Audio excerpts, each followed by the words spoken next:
if I want to raise Longhorns, I want to try to make Longhorns better. And you know, when the Horn Showcase came about and we started going to the Horn Showcase and people got competitive, and even before that, before the Horn Showcase, you'd go to the sales. Everybody's talking about show cattle. But when you'd go to the sales, who brought the most money?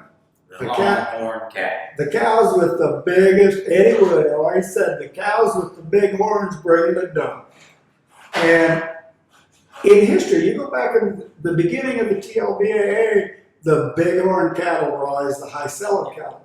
So when the Horn Showcase come along, all of a sudden you give a competition for your big horn cattle.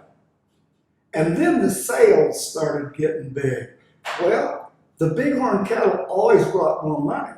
But when you added color to it, conformation, milking ability, families that were noted to reproduce, high quality, those animals, those prices just started getting higher and higher and higher.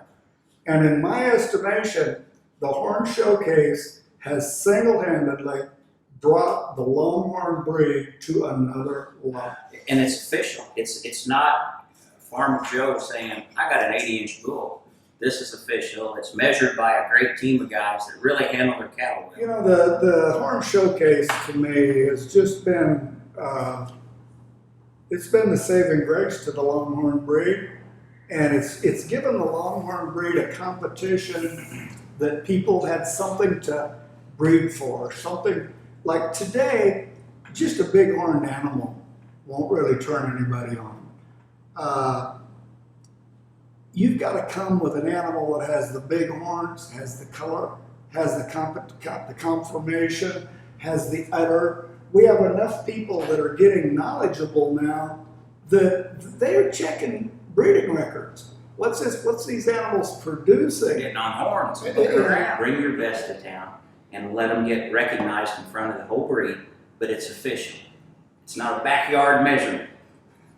Well, you know, I remember when I first got in the deal, in the TLBA and the Longhorn cattle, the WR cattle was really a big deal. I mean, there were tons and tons of straight WR breeders.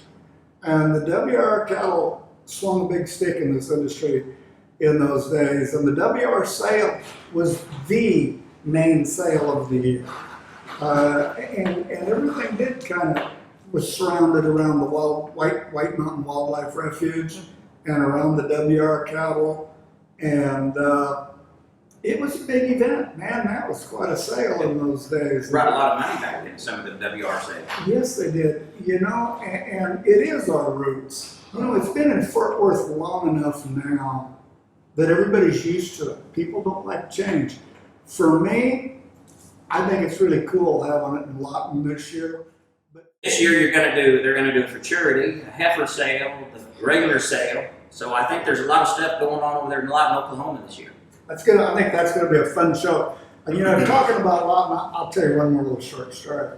One of the things that really got me interested in Longhorns, this was in the early 70s. I lived in Nebraska at that time. I used to come down here to Oklahoma and Texas and show in the wintertime, all the stock shows.